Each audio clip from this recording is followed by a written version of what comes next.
In a friendly little town in northern Minnesota, nestled among the pines on the shores of Lake Kickapoo, where life is good and the lefse is plentiful. It is Christmas Eve, and the snow is falling, and falling, and falling, and falling, and falling. The townspeople have all gathered at the Church of the Blessed Viking for the annual Christmas service and Lutefisk pageant. Little do they know that their revelry is about to be shattered by forces beyond their control. The Church of the Blessed Viking? Church of the Blessed Viking. You're out of your character. You're supposed to be, you know better than that. I'm questioning my faith. Marriage. Oh my gosh. Okay, I think we need a new pastor. Amen. Thank you, dear brother Earl and dear sister Edna, for that touching rendition of While Shepherds Watch Their Flocks by Night, played on the banjo-tar and the harmonica. And now we will ask all of you to move your chairs into the circle as we begin the Lutefisk pageant, commemorating the first gift to baby Jesus. The door suddenly blows in as we hear the cries of little Johnny. Pastor Goody! Pastor Goody! My, what is it, little boy? You are letting the cold and the Lutefisk smell out. Sorry, Pastor, but Ma sent me for help. It's been a terrible, horrible, awful, very bad day. What is it, my boy? We have been visited by that dastardly villain, Lonesome Legree Larson. He said we must pay the rent before midnight tonight, or he will take our farm and force my sister, the lovely Lena Lovely, to marry him. Oh, woe is me, woe is me. It's a pickle, I tell you.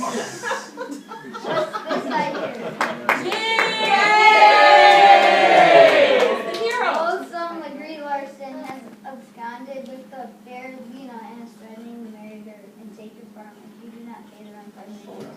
Hold on. That's a question mark. And what's this about a pickle I could eat? That's right. I don't actually have any pickles. Really? Nuts. I have my mouth all set for pickles. Come, come. Let's not waste time on pickles. We have to do something about the horrible turn of events. Just then, the door blows open again as Mother Lovely enters the room. She is crying and wringing her hands in despair. Oh, woe is me, woe is me, woe is me. Please help me. My beloved daughter is now in the clutches of that villain Lonesome Legree Larson.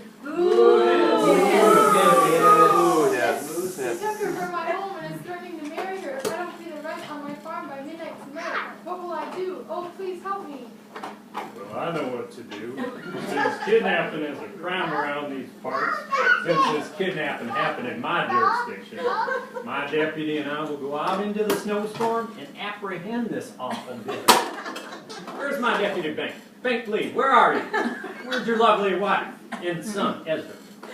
Alas, Sheriff, What? Bank and his lovely family have decided to travel to some other lovely town to celebrate Christmas on this night of nights. We have been praying for them since apparently they have been led astray by the bright lights and big city temptations of Cocator. What? Bank isn't here? I have to go out into that storm alone?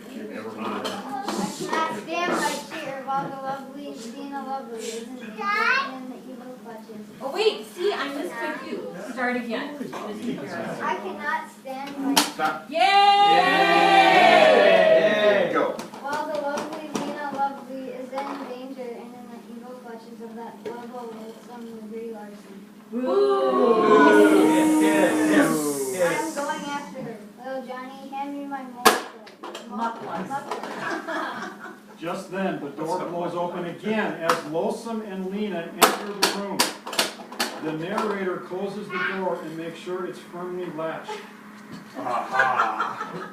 Whoa, wait. What's Yes. fortunate to find you all here to join in the celebration, as Miss Lena and I are joined together forever in marriage. I will never marry you. Never, never, never. I would rather be pierced by a dozen hot needles, or have my eyelashes plucked out one by one, or be thrown into a pit of poisonous snakes, or sit through a Donnie and Marie Osmond concert. I will never marry you. I can't marry you. For you see, my heart belongs to another. Oh, Lena, I've loved you from afar. But you get that? Sorry, sir, but it's not you. Lena, my love, you are my dearest, sweetest. Pastor? It's not you either. Well, don't look at me.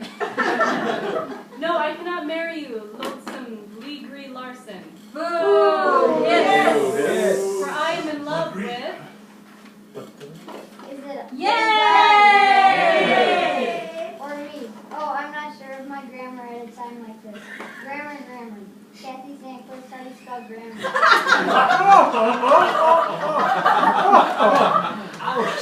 The gloves are off now. Narrator. There's a long silence as townsperson Kathy Sandcliffe struggles fruitlessly to spell the word grammar. We are waiting, Kathy. We don't have all day, Kathy. Kathy, just take a stab at it. Enough. Oh, wait, cheer. Yay!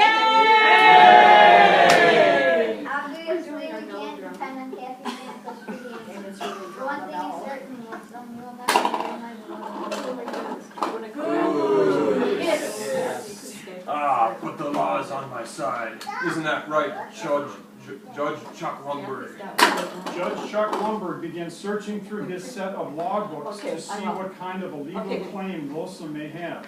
He is finding it difficult to locate a precedent which may help. Time is running out, so he calls for a consult with his colleague, Eric Sidler. However, Eric Sidler is busy texting someone in Kansas who doesn't seem to care.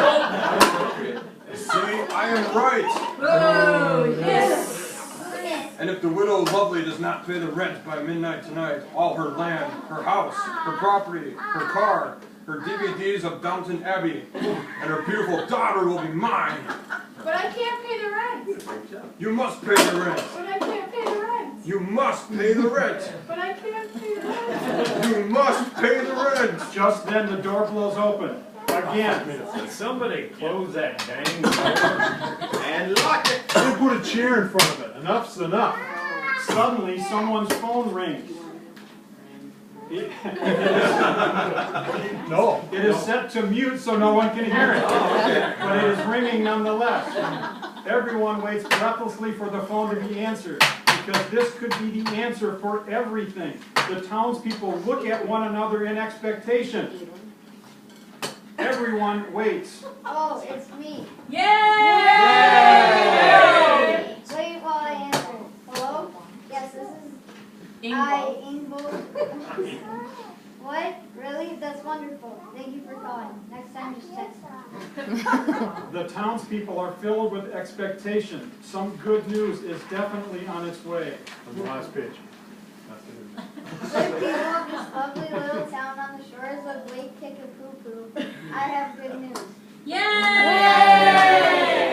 Lonesome, we have the money for the rent. What? How can this be? Where'd you find that much money? This phone call is from my dear brother Charlie Lundberg in the lovely little town of Las Vegas, where people grow strong in sequins. Sequins are not optional. Ingville, tell us what happened. Yes, Singville, tell us quickly. The Lutefisk candles are burning dangerously low. Yesterday, a very large wager was placed by our dear friends Charlie and Becky Lundberg, Dan and Lindsay Lundberg, and their children Audrey and Jake, and Chelsea and Newton, and our dear parents Scott and Jenny. Against great odds, a miracle win has occurred. Ben Sandquist has defeated Chris Latanja, the Sandquist Family Fantasy Football League Championship. They put all their money on Ben to win. And so the money was successfully transferred to Lonesome's account that very hour. Lonesome happily released lovely Lena into the waiting arms of her beloved Ingville. Mary Lovely was relieved to know that she would not be parted from Downton Abbey. Little Johnny found a jar of pickles in the church kitchen, and Chris Latendresse took his defeat gracefully and decided instead to run for President of the United States. Everyone agreed it was one of the best Lutefisk Christmas pageants ever, and it only took 2 days to dig a path out to everyone's car. I'm sorry, folks, but I'll have to issue tickets to all you for parking on the wrong side of the street during a snow emergency. Oh, and Pastor Goody, I'll have to give you a citation for exceeding the acceptable number of people in church per the fire code law. Now, Sheriff, it's Christmas. Can't you overlook it just this once? Well, okay, just this once. My hero. And so, my dear friends, here ends the Christmas tale where love, faith, and football came together to create a beautiful, happy ending. God bless us. God bless us, everyone. Hey! Good job, Sherry. Good job, Ma. Three